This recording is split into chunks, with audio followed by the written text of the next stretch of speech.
Saan napunta ang pera ni Juan?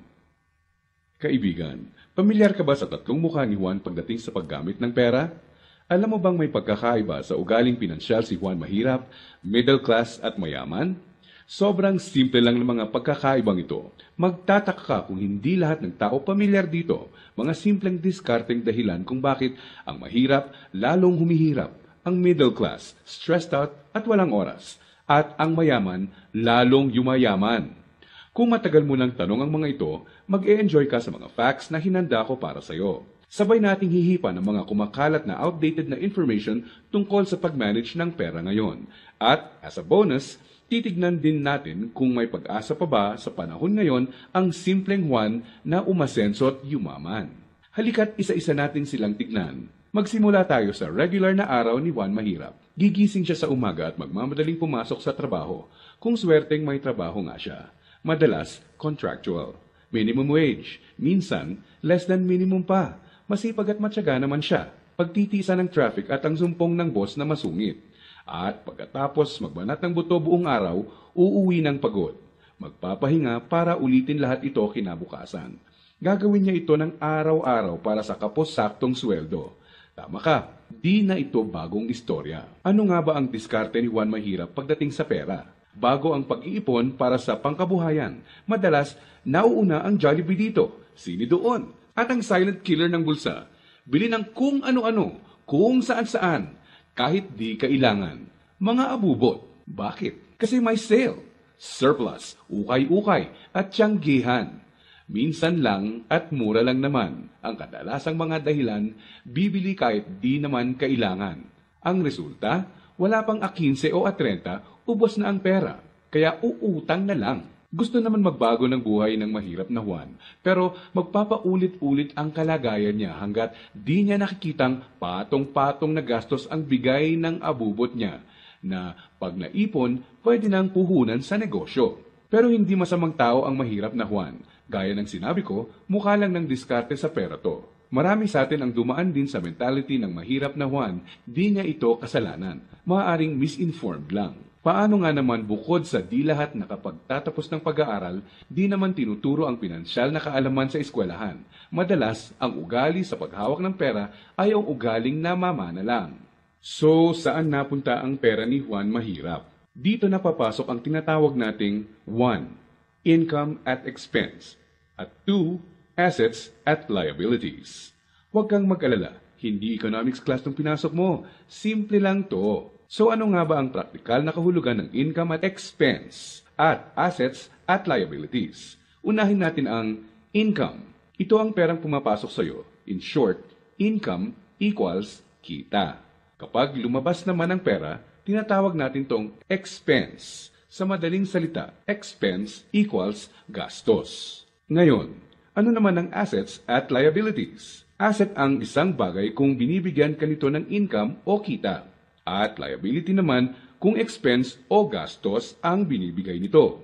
Balik sa tanong, saan napunta ang pera ni Juan Mahirap? Ang maikling sagot, madalas mas maraming expense o gastos kesa income o kita ang mahirap na Juan. Maaring sa sahod o maliit na extra lang siya umaasa para sa income, samantalang kaliwat kanan naman ang pinanggagalingan ng expense. Naloko na. May pag-asa pa ba ang mahirap na Juan?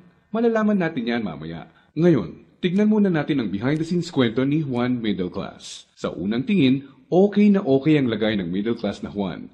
Ang totoo niyan, malaki ang tsansang mapagkamalan mo siyang mayaman. May bahay, may kotse, at nakikita mo silang nagbabakasyon minsan. At kung may bagong labas na gadget, mag-a-upgrade ang middle class na Juan.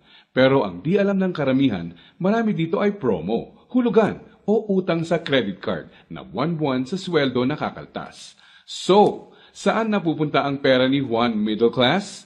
Ang maikling sagot, mas madaming liabilities, nagbibigay gastos kesa sa assets, ang binibili ng middle class na Juan.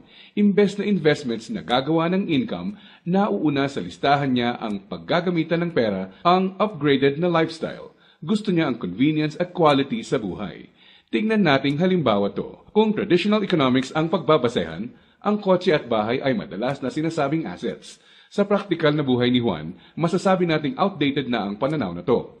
Sa definisyon natin ng asset, Ang isang bagay ay asset kung gumagawa ito ng income. Pero madalas, pagka down payment mo ng kotse, bahay o alahas, money out agad. Sa mga susunod na buwan, may babayaran ka ulit. At huwag mong kakalimutan, andyan pa ang insurance at tax. Money out nga naman. Liabilities. Ang kotse ay nagiging asset lang kung nakakatulong siya ng gumawa ng income.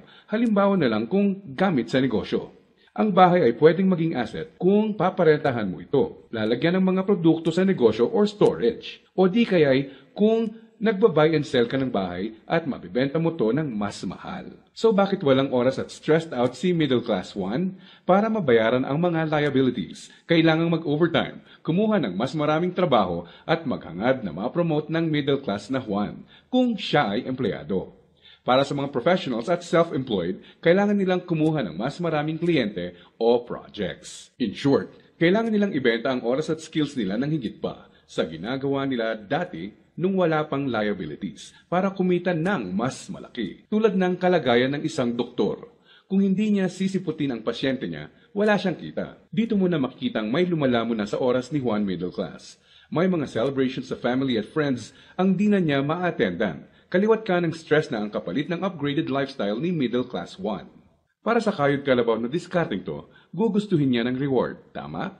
Kaya mas madalas na siyang mag-taxi, kahit pwede namang mag-jeep. Starbucks coffee na, dati okay na ang 3-in-1. Sa restaurant na mas madalas kakain, kahit pwede namang sa bahay. Ilang halimbawa lang ito. Sa oras na maisip ni Juan Middle Class na magnegosyo, ang kita niyang pangpupuhunan sana, pambayad sa liabilities na pupunta. Kung tatanungin mo siya kung anong gusto niyang baguhin, madalas sasabihin niyang ibalik sa kanya ang oras niya. Mabait si Juan Middle Class. Gusto niya ng maganda at komportableng buhay para sa pamilya niya. Magaling din siya sa trabaho o sa propesyon niya. Sa kasamaang palad, pagdating sa pinansyal na mindset, may outdated advice at information siyang dala. Ang dating akala niyang assets ay liabilities na pala. May pag-asa pa ba si Juan Middle Class? Malalaman natin yan ilang sandali lang. Ngayon, tignan muna natin ang sikreto ni Juan Mayaman. Alam mo ba na madaming Juan Mayaman ang mga self-made? Ibig sabihin, bunga mismo ng sariling pagod, sakripisyo at tiyaga ang tinatamasa nilang tagumpay. Simple lang kung susumahin mo ang lifestyle niya,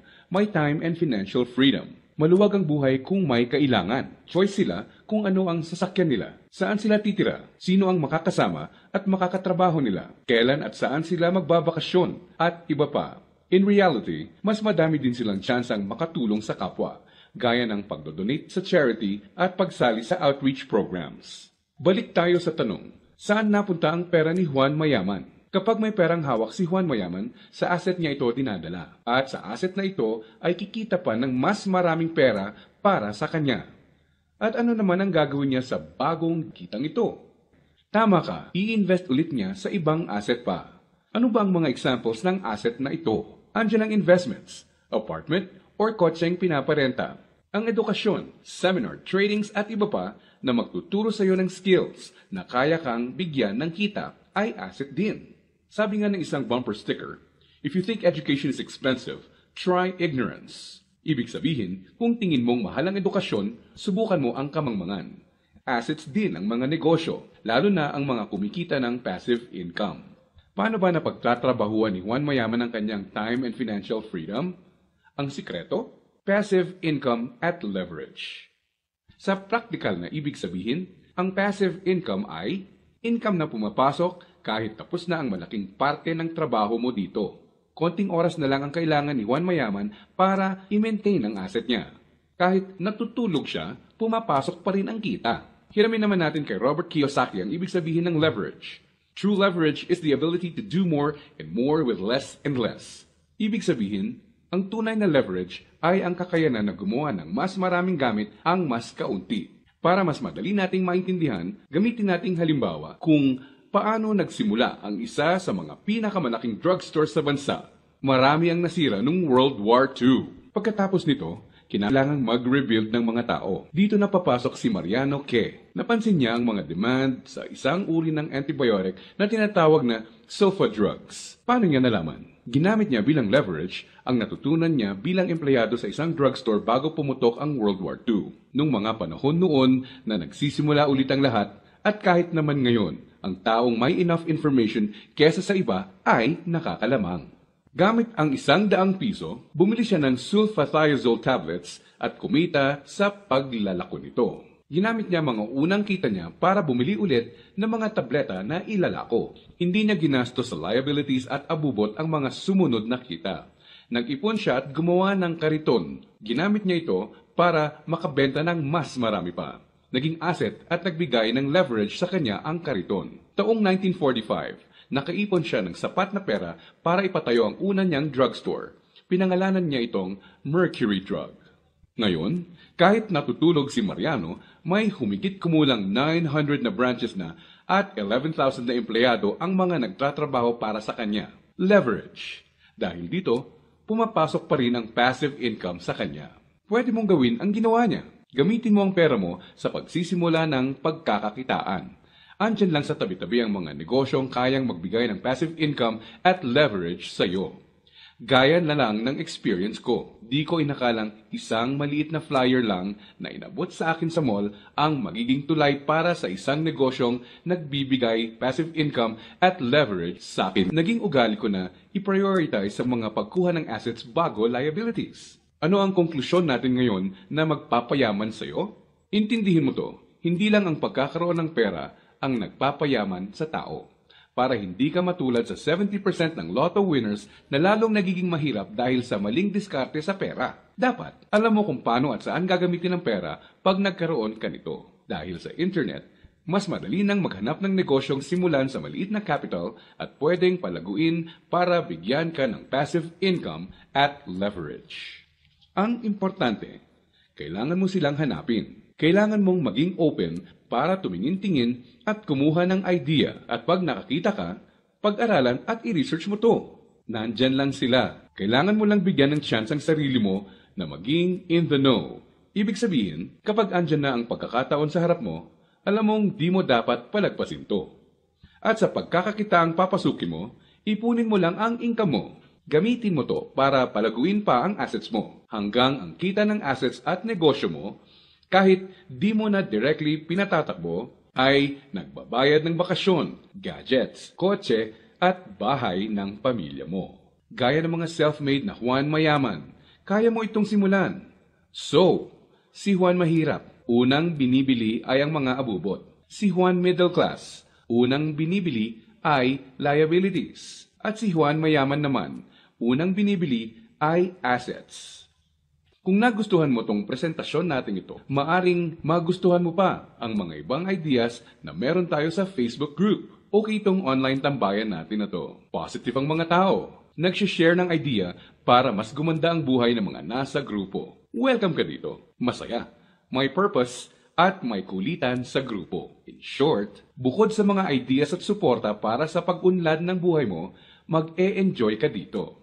Sa Facebook, makikita ang grupo natin. Kaya kung nakatulong ang presentation na to sa iyo ngayon, swakto ka sa grupo. By private invitation nga lang to, pero free. Lagay mo lang ang email address, cellphone number mo sa form dito para mapadalhan kita ng invitation. Don't worry, safe ang information mo. Di kita padadalhan ng spam at makulit na mga messages. At as a bonus, bibigyan din kita ng ebook ng video na to. Lagay mo lang ang email address at cellphone mo dito at ako nang bahala sa iyo.